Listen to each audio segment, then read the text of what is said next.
అందుకే చాలామంది లేదండి అక్కడ మోసే చక్కగా ఆహారం తిన్నాడు, మంచినీళ్ళు త్రాగాడు అనుకుంటారని పరిశుద్ధాత్మ దేవుడు వివరంగా రాయించాడు. ఏమని? అతడు అక్కడ భోజనము చేయలేదు, నీళ్లు త్రాగలేదంట.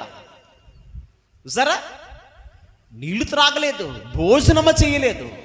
మరి ఈరోజు చేస్తున్న ఉపవాస ప్రార్థనలు ఎలా ఉన్నాయో ఒకసారి ఆలోచించండి.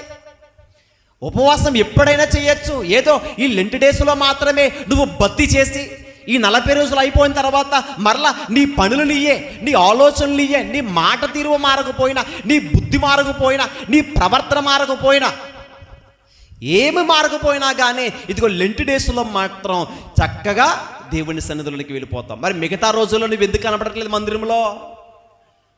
మారలేనప్పుడు నువ్వు రాకపోతే దేవునికి ఏమైనా లోటేంటి చెప్పండి? ఆయనకి ఏమైనా నష్టమా? నువ్వు రాలేదని ఎవరు అడుగుతారు?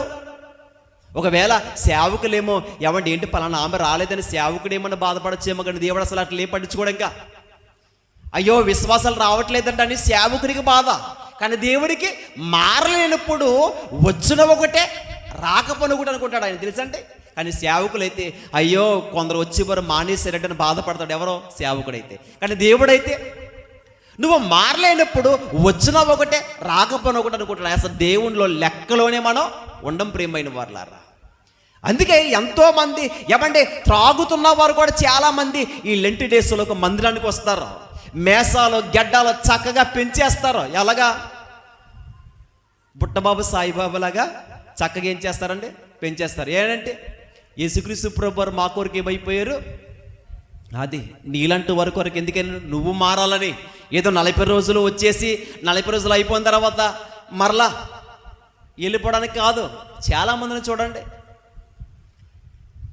ఈస్టర్ వచ్చినంత వరకు చక్కగా అసలు ఆ మృందుని, ఆ త్రాగుడు దగ్గరికి రాకోకుండా చాలా భద్రంగా కాపాడుకున్నారు. సిగరెట్లు కాల్చరు, ఆ బీడీలు కానీ, ఆ చుట్టలు కానీ, లేకుంటే ఆ మృందు కానీ త్రాగకుండా చాలా జాగ్రత్తగా ఉంటారు. ఆ 40 రోజులు చాలా నిష్టగా ఉంటారు ప్రియమైన. అయిపోగానే ఈస్టర్ రోజున ఏం చేస్తారు? మొత్తం ఈ కన్ను నుంచి ఆ కడక ఊగుతూ నడుతూ ఉంటారు. ఇంకా అంటే అయిపోయింది. చూసారా? అంటే అందుకే అన్యులకి మనకి అంటే అన్యులు ఎలాగున్నారో ఈరోజు క్రైస్తవులు అలాగే ఉన్నారు. క్రైస్తవుడు అంటే క్రీస్తును ధరించుకున్నవాడే క్రైస్తవుడు తప్ప ఏదో పేరుకి మాత్రమే నేను క్రైస్తవునండి అంటే కుదరదు. అపోస్తలుడు పౌలు గారిని చూసి నేర్చుకోవాలి. ఏమని? నేను క్రీస్తును పోలిన